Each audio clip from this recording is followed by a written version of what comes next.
ఆత్మీయ బాటలో ముందుకు వెళ్తున్నప్పుడు ఇదిగో చిన్న చిన్న సమస్యలు నిన్ను తాకుతాయి, చిన్న చిన్న వ్యాధులు నిన్ను తాకుతాయి. ఈ వ్యాధులు వచ్చినప్పుడు, ఈ బాధలు వచ్చినప్పుడు మనము ఉలిక్కి పడకూడదు, గాబరా పడకూడదు. అలా అని చెప్పేసి మన హృదయంలో ఉన్నటువంటి ఆ ఒక్క సంకల్పాన్ని మనము విడిచిపెట్టకూడదు. ప్రభువు ఉన్నాడులే, చూసుకుంటాడులే అన్న ఆ ధైర్యాన్ని మనము విడిచిపెట్టకూడదు. పౌల్లో ఉన్న ధైర్యం ఏంటో తెలుసా? ఆయన గట్స్ ఏంటో తెలుసా? నా ప్రభువుకు తెలుసు ఈ యొక్క దీన స్థితికి నన్ను దిగజార్చాడు, రేపు నన్ను ఉన్నత స్థితిలో పెట్టడానికి ఆయనకు తెలుసు. కాబట్టి నేనెందుకు భయపడడం? కాబట్టి నేను భయపడలేదు.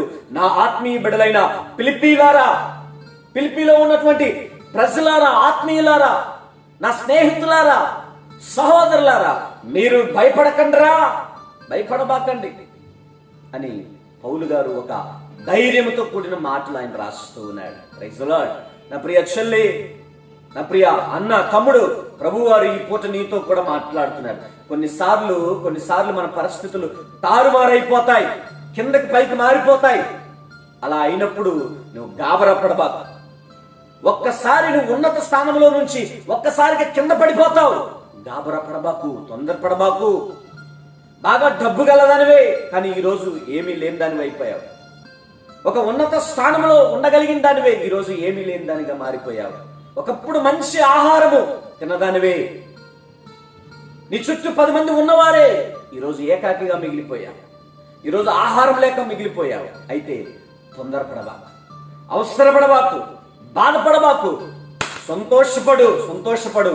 ప్రభువు నిన్ను ఒక ఉన్నత స్థానంలో ఉంచబోతున్నాడని, ప్రభువు నీకు ఒక ఉన్నతమైన ఆత్మీయ జీవితాన్ని అనుగ్రహించబోతూ ఉన్నాడని భయపడబాకు.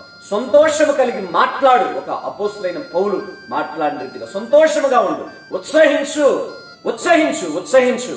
నిశ్చయముగా నా ప్రభు నీ కన్నీటిని, నీ బాధలను, వాటన్నిటిని కొట్టిపడవేస్తాడు. నా ప్రభు రాబోతున్నాయి మంచి దినాలు.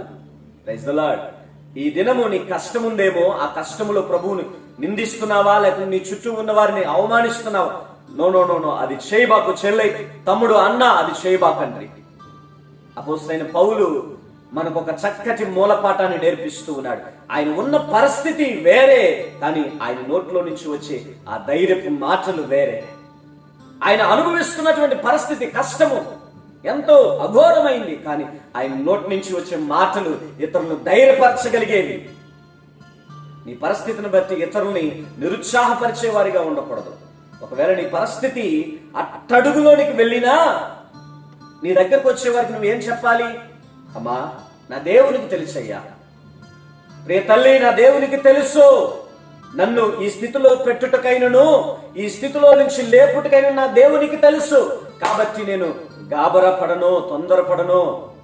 కాబట్టి ఈ స్థితిని బట్టి నేను సంతోషిస్తాను, ఈ స్థితిని బట్టి నేను ఆనందిస్తాను. తప్పక నా ప్రభు ఇదిగో నా కొరకు ఉంచబోతూ ఉన్నాడు ఒక చక్కటి జీవితాన్ని రానున్న దినాల్లో అని నీవు ఇతరులకి ధైర్యపరిచే విధముగా మాట్లాడాలి. Praise the lord.